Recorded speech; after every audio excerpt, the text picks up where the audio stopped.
through the intravenous that have salt. In this case, it would be, I don't know exactly how I would treat it, so I'm still thinking about it, but I wanted to bring this to your attention. The other one, the case 2. This one is totally the opposite, and so this one is a case of hypernatremia. And in the same time, I wanted to do a little rant. I heard that over a podcast I've listened this week, and basically it was a I know a lot of people read about survival and Live Strong, and actually even me, sometime I'll go to those websites to get literature, but always have a suspicion and double check your source. So what was happening in here apparently is that the Live Strong, there's 2 sites actually.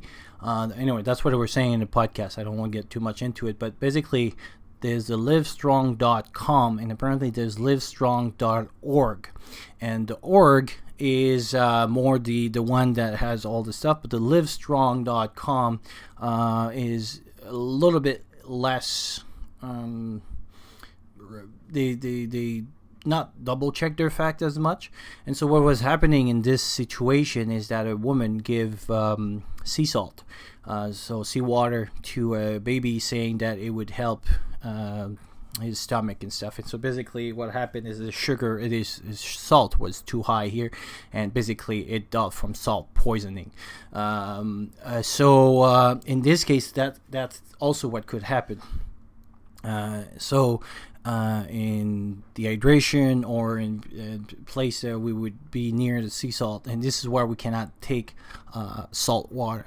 As well as down, you'll have a link on to explain a little bit more, because a lot of people say, oh, okay, then I can take enema, and so there'll be an explanation by a physician, that gastroenterologist and stuff, and it was actually a cool thing, so kind of to put at rest the myth of the enema. But yeah, so there's another risk also to have your sodium a little bit too high. And again, in all those conditions, it's to be very simplified, but water follows salt. So where there's too much salt or too much water, it's always a problem with either one of them. And basically what happened is that the water follows salt. So that was case number 2. So it's all about having the right balance. So when we call about hypotonic, and again I was mentioning about my little bit reluctance about those pure water, is that drinking too much of it could create a hyponatremia state, because you would they're hypotonic. Just as drinking seawater would shut down your body because it's hypertonic. This is why they say not to drink even like little sips and stuff, because the tonicity of it would be way too high.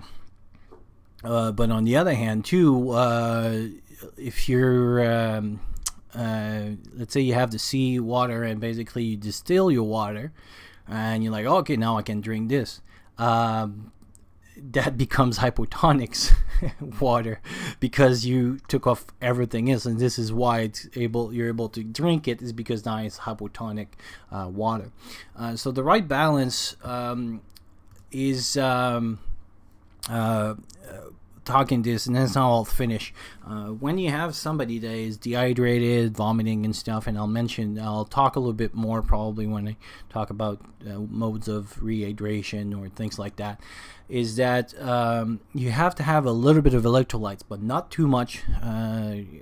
Kind of end the days where we used to say about people to put like pill salt, and when you were losing too much salt and stuff, when you were going through the deserts and stuff, where don't lose that much electrolytes.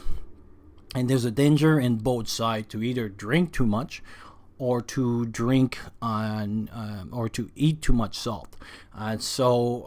Usually things like Pedialyte has the right balance into it, so those are a little bit safer to drinks. But again, depending if your kidneys, if you're peeing okay and stuff, drinking too much of those there could also increase your risk of electrolytes abnormalities, because you don't need them as much.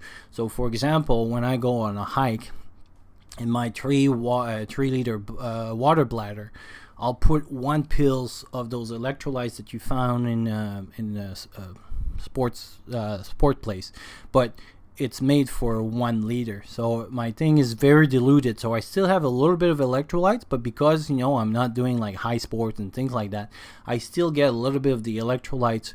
And so then that way I'm not in the opposite side where I'm drinking pure water.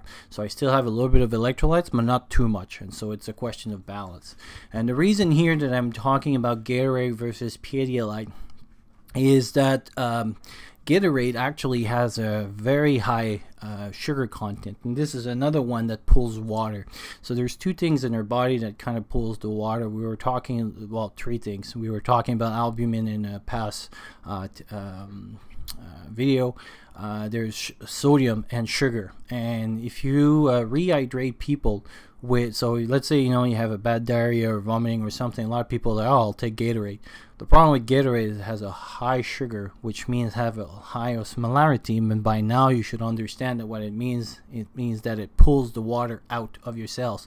So it actually dehydrates you more than rehydrates you, versus Pedialyte and other electrolyte system, especially the ones that you buy, like those from Adventure Medical Kits and stuff, have the right concentration in it. So I would recommend to have those in your kits. Pedialyte can be buy actually also in little powder, then having Gatorades and things. So just be careful when you're rehydrating people, especially with people with electrolytes abnormalities or people with diarrhea, because you could worsening their condition if you're giving too much sugar or too much salt.